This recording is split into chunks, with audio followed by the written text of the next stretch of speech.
Hello everyone. So today we are going to start our new topic, new source of finance, that is commercial bank. See, in the previous video we have completed about financial institutions. So next topic is commercial bank. So इस video में हम ये topic complete करने वाले हैं. चलिए read करते हैं what it is. See, it is also a source of finance and it is a source of borrowed fund. As you remember, we have started borrowed fund. So borrowed fund में जो हमने complete कर लिया, that we have completed about debentures and commercial financial institutions, and here we are about the commercial bank. Okay, so commercial bank is also a source of borrowed fund. It says commercial bank occupy a vital position as they provide funds for different purpose as well as for different time period. Different purpose, here I am highlighting, a different time period I am also highlighted. What it says, बोलता है commercial bank ना एक बहुत important role play करता है funds provide करने में. Why? Because it provide funds for different purpose. Different purpose here means is what? See, मान लीजिए मुझे क्या चाहिए, मुझे कार लोन चाहिए, ठीक है. सो मैं बैंक के पास जाऊंगी, बोलूंगी कि मुझे कार के लिए लोन चाहिए, दो, बैंक मुझे दे देगा. So it is different purpose. Okay, मान लीजिए मुझे होम लोन चाहिए, तो ये भी एक पर्पस हो गया. मान लीजिए मुझे एजुकेशन लोन चाहिए, तो it is also a different purpose. तो बैंक हमें अलग अलग पर्पस के लिए क्या करता है, लोन प्रोवाइड करता है. As well as different time period also. ऐसा नहीं है कि बैंक के पास हम जब भी जाते हैं तो लोन हमें हमेशा 5 ईयर्स के लिए ही मिलता है. Nothing like that. बैंक हमें जो फंड्स प्रोवाइड करता है वो डिफरेंट टाइम पीरियड के लिए. If we require money for a period of 1 year then it can provide. If we want money for a period of 10 year then it can also provide. So different time period के लिए depend upon our requirement. हमारी requirement कितने time period के लिए, उस time period के according हमें bank funds provide करता है. सो फर्स्ट पॉइंट हमारा यही था कि कमर्शियल बैंक जो हमें पैसा प्रोवाइड करता है वो डिफरेंट पर्पस के लिए एंड डिफरेंट टाइम पीरियड के लिए. Then it says bank extend loan to firm of all size and in many ways. To all size कहता है बैंक जो लोन प्रोवाइड करता है वो सारे साइज वाली फर्म को प्रोवाइड करता है. ऐसा नहीं है कि हमारी छोटी फर्म है तो बैंक हमें पैसा नहीं देगा, हमारी बड़ी फर्म है तो बैंक हमें पैसा दे देगा. सो बैंक हमें जो पैसा देता है वो ऑल साइज वाली फर्म को देता है. वो बात अलग है, जो डॉक्यूमेंटेशन बैंक हमें मांगता है वो हमें रिक्वायरमेंट पूरी करनी पड़ती है.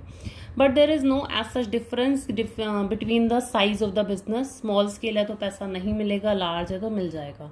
बैंक हर साइज वाली फर्म को फंड प्रोवाइड करता है, डिपेंड अपॉन की डॉक्यूमेंटेशन किसका कंप्लीट है. And it says in many veg, अलग अलग तरीके से भी पैसा प्रोवाइड करता है. Like what? कैश क्रेडिट की फैसिलिटी हमें देता है, ओवरड्राफ्ट की फैसिलिटी देता है. ओवरड्राफ्ट हियर मीन्स व्हाट, कि जब हमारे अकाउंट में पैसा नहीं है still we are using money from the bank. Why? Because bank provide us the facility of overdraft. ये हमने पढ़ा हुआ है चैप्टर नंबर 4 में. बैंक फैसिलिटी, जब हम बैंकिंग सर्विसेज जहाँ हम पढ़ रहे थे वहाँ ओवरड्राफ्ट की फैसिलिटी थी. Overdraft facilities generally given to the businessman को ओवरड्राफ्ट फैसिलिटी दी जाती है.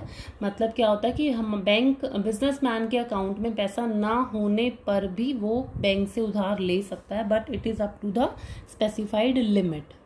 टर्म लोन हमें बैंक देता है. Purchase and discounting of bill भी हमें बैंक फैसिलिटी देता है.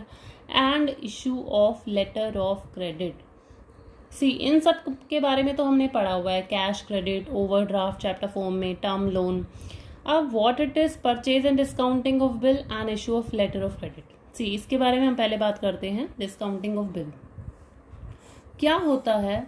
मान लीजिए there are 2 person x and y, ठीक है. X is a seller and y is a purchaser यानी बायर. एक्स ने वाई को गुड्स उधार पे बेचे. किस पे बेचे? क्रेडिट पे, ठीक है. X sell goods to y on credit basis.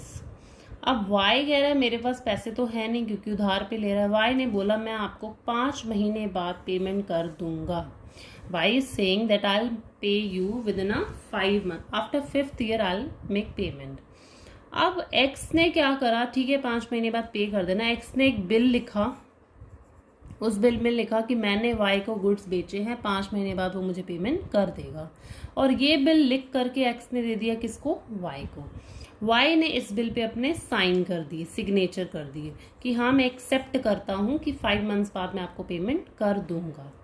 Now what the situation arises here, अब वाई को पेमेंट की नीड पड़ गई बिफोर 5 मंथ। अब वाई को क्या हो गई, वाई को जो पेमेंट एक्स को पेमेंट की नीड पड़ गई, वाई को नहीं, क्योंकि एक्स के पास पैसे आने थे ना वाई से। एक्स के पास पैसे आएंगे 5 महीने बाद, लेकिन एक्स को अभी पैसों की जरूरत पड़ गई, नीड हो गई एक्स को पैसों की 3 महीने के अंदर अंदर। Now what he can do, इसके पास पैसा है ही नहीं, क्योंकि इससे आने तो हैं बट 5 महीने पर आने हैं, अभी तो फिलहाल इसके पास पैसा नहीं है। So in such a situation he can go to the bank. इस सिचुएशन में वो कहाँ जा सकता है, वो बैंक के पास जा सकता है, वही वाला बिल इसको बैंक को दे सकता है और बैंक को बोल सकता है कि आप वाई से 5 महीने बाद पेमेंट ले लेना, अभी फिलहाल मुझे वो पैसा दे दीजिए। So this is known as discounting of bill of exchange.